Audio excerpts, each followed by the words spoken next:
Hello Internet, and welcome to my live reaction for Snow White with the Red Hair, chapter 130. When we last left our heroes, things were just sort of slow in Lyrius. Things were, for some people, starting to move. Ryu decided to permanently stay in Lyrius, no longer being a court pharmacist, and not really splitting his partnership with Shirayuki, especially because Shirayuki is not going anywhere, is our other problem. But they're no longer, formally bound by the master-student titles, as Ryu permanently settles in Lyrius. Shirayuki, meanwhile, is in limbo. She is supposed to go back to be a court pharmacist again at some point, but that hasn't happened yet. Her time in Lyrius is supposed to be over, but she's just sitting there in this awkward waiting.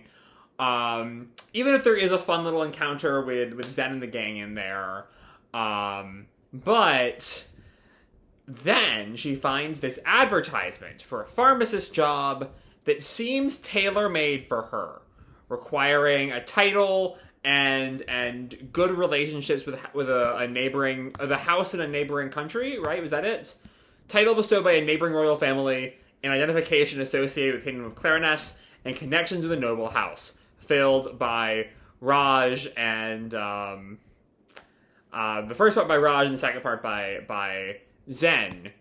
So yeah, that's interesting. We'll see what that's about. It sure feels tailor-made for Shirayuki. So let's dive right on in. I'm gonna cover here with Obi, Mitsuhide, and Kiki, three of the most skillful people in the world. Chapter 130. It's a real cool picture. There's all being all cool and aloof. Anyway, the client from the poster is there's a person, we don't know gender, named Shinsu Jiran. Don't know who that is, but the pharmacists are all kind of gossiping. So someone is getting hired to work at the client's mansion? Seriously, that Jiran? But with those requirements, this has gotta be a joke, right? And we see Mockery, talking with some other people.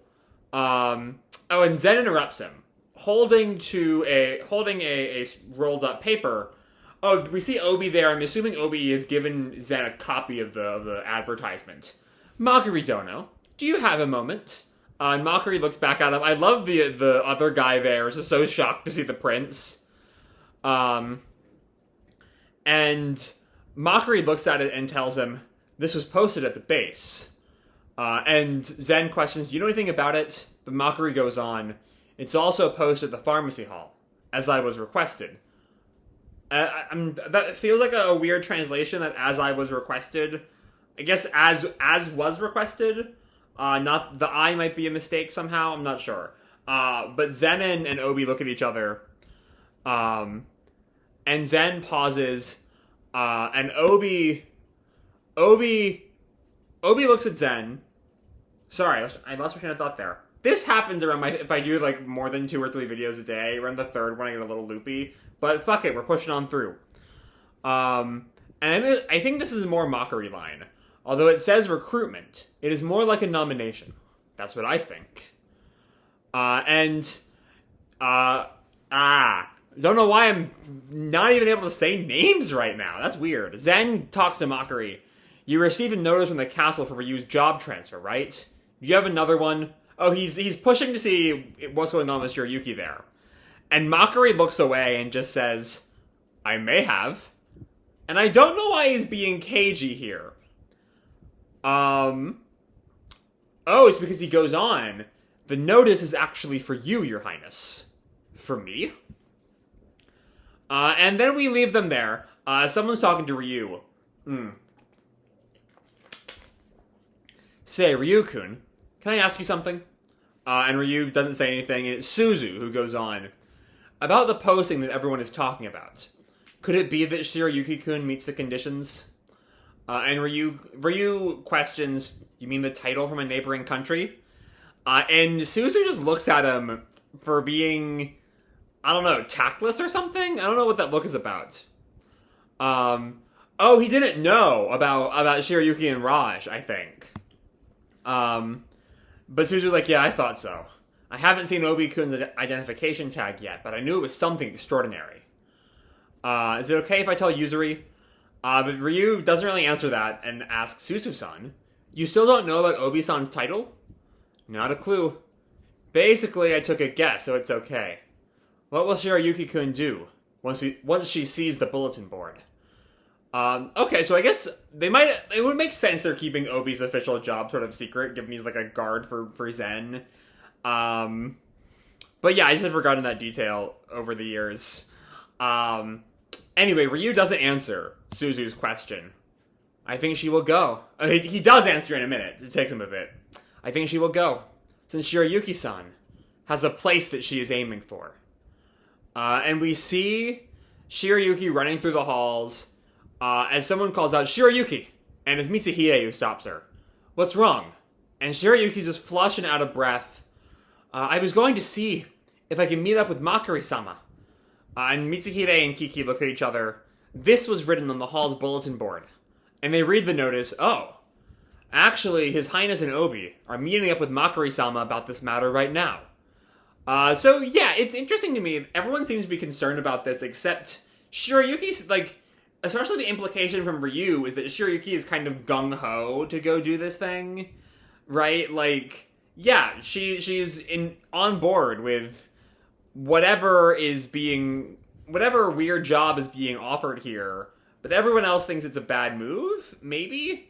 Or everyone else thinks it's suspicious? I don't know. Because it definitely is clearly going after Shirayuki. Anyway, there's a rumor going around that the client's name is Shinsu Jiran-sama. Oh! Because the place that Shirayuki is aiming for is on some level by Zen, by her own hands, not sort of allowing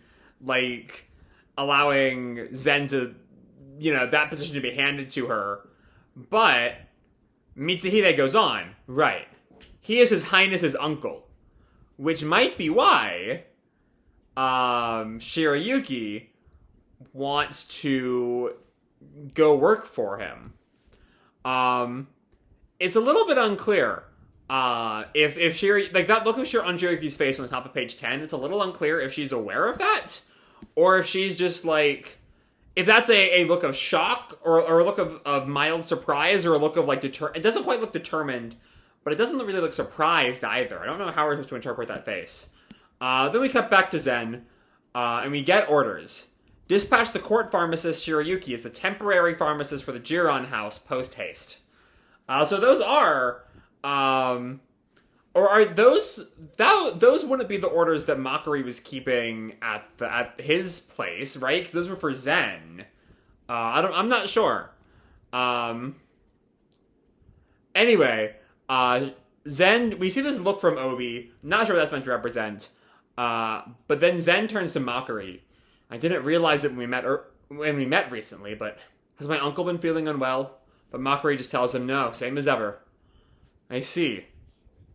And Obi, I don't know, I'm getting names confused. Obi seems to push back. Well, then Shirayuki Dono isn't necessarily needed as a pharmacist. It seems like we don't quite know what this guy's deal is. But Obi seems like he's kind of doesn't want Shirayuki going there. But Makuri pushes back, I don't know about that. And Zen goes on, it says post-haste, but there's no actual date. So yeah, those are the orders that were already there. I'm a little unclear why Makuri said the notice is actually for Zen, when it very clearly, when we see it, is for Shirayuki? I don't know. It's a little vague. Anyway, Makuri tells him, I didn't hear any details. I was told by His Majesty to give it to your highness should you inquire about it. Okay, so Izana wanted Zen to get this first for some reason. So, from this, I would infer that it is urgent. Understood. And Makuri looks surprised as Zen goes on. Tell His Majesty this. It is not a matter of urgency. Okay, he's kind of pushing back against Izana. And Makuri not wanting to get involved in this, brother... Okay, I think Zen sees this as Izana trying to, keep Shirayuki and Zen separate for a little while longer. And Zen is pissed. And Makuri has no desire to put himself in the middle of this conflict. Please do that yourself. And then we cut to somewhere else, as someone's asking, what about the pharmacy? I think there's a Shirayuki and someone. I told them before I left, so it's okay. It's Shirayuki and Zen. Okay. And Zen tells her, brother is the kind of person who wouldn't explain anything, just so you can figure it out for yourself later. I guess we have to wait and see how it turns out. And Shirayuki acknowledges, yeah. And then she turns to him, asking for like more detail about this job she's doing. He's your uncle? That's right. What's he like? And in an interesting little parallel there, on the previous page, Zen mentions Izana being the kind of person who won't explain anything just so you can figure it out for yourself later. He tells her, when she asks the question, you'll know when you meet him. Which is kind of the same thing that Izana is doing right now. But okay. You do you, Zen. And then it looks like it's like dawn is starting to rise here, it looks like. Though earlier did not look like the establishing shot on 13 did not look like the middle of the night. Though I guess with the we see the actually, now that I look at that shot, the torches are lit. So I suppose it might have been night. Whereas 15, it looks like the start, like the coming of dawn, which fits the sort of beginning of a new adventure. And Zen and Shirayuki watch it for a minute and then turn to each other. Tomorrow. And then they sort of pause and there's a like awkward, silence. And Shirayuki tells him, I was thinking of leaving tomorrow. That makes sense. Let's do that. And Shirayuki takes note of the very particular word choice there. Let's do that? And Zen tells her straight out, I'm going too. So at last, they might actually be able to have some time together. They never get time together. But Shirayuki is sort of taken aback at that. But then Zen tells her, since I'll be giving you the assignment, I won't be going back to the castle. Also, you already have the second condition of the job. Must have proof of association with the Kingdom of Clariness.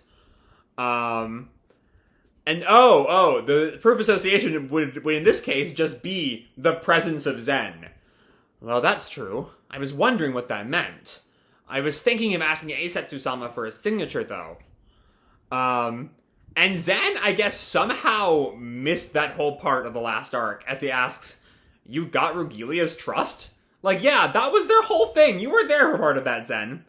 But she nods, causing Zen to smile. I guess maybe he thought Rugilia was, like, acting nice out of, like, noble hospitality, as opposed to the genuine friendship the two of them built up over the course of that arc. But anyway, Shirayuki nods and Zen smiles. That's fine, but this applies to me, too. I'm coming with you guys. So I guess the plan was also for Obi to come, too, with the you guys comment. And Shirayuki's taken aback at that determination. And she... Okay, so there's this bit of her... He's looking straight ahead. She looks at her, and her hand reaches up. Zen looks back. For a second I thought she was, like, pulling her clothes or something, but it's not actually touching her clothes. It's, like, touching above, like, here-ish, as she reaches for him. And Zen turns to her as she reaches. Oh, it wasn't daylight. It wasn't dawn. It's dusk now, as we see someone, like, lighting the fires, which fits the whole leaving tomorrow thing. I was sort of stupid not noticing all that. Because we see that as Shirayuki pauses before she touches Zen. And Zen then grabs her hand. I guess it's already time to go to bed. And he, like, drags her hand up to his face, even though we finally got some time together. To be continued October 24th. That was a cute little ending bit right there. Like, most of this chapter is set up for the next arc, now that we're sort of done with Flusterius for a bit. Now that the Lirius residency is, after all these years, kind of coming to an end. Though, Shirayuki is still not back at court. Still not back where she's meant to be. But still, we're seeing what's next for her. Is this sort of, Zen's uncle. And another member, I'm assuming a maternal uncle because, what's the last name? Jiran? Jiran is not Zen's last name, obviously. So I'm assuming a maternal uncle is my best guess. Or like his father's sister's husband or something, I don't know. But yeah. So that we don't know a lot about that. It's, You know, I feel like part of this mission is a bit of like Izana being petty. The whole it is urgent, it's not urgent. That feels like it sort of taps into a bit of like brotherly argument. Like I it's been a while, but I remember a part of Shirayuki having her like 2-year residency in Lyrius did feel kind of a keep Zen and Shirayuki apart for a while. And Zen's insistence on coming feels deliberately, tied to that. A deliberate sort of, I'm not letting my brother keep us apart anymore. Especially as we see that really sweet final moment. When Zen grabs the hand and I guess it's already time to go to bed, even though we finally got some time together. It's just a really cute little line. It's a real cute ZenYuki bit at the end here. It's just sort of adorable. I'm grinning ear to ear at that last scene. It's just a cute fucking scene. That's all you need sometimes. That's just all you need sometimes. That and a whole lot of build up now that we have some idea where the story is going next. While I don't think this mission will sort of cure Shirayuki's post job anxiety, it will allay it for a time. And give her some quality time with Zen. And what else does, that's 2 good things for her right now, and I'll take that much. So with that said, I'm going to leave this video off here. Hope you'll enjoy the chapter and the video itself. If you did, feel free to drop me a like or subscribe or, do whatever makes you happy, And as always, your life is your own, okay? Bye!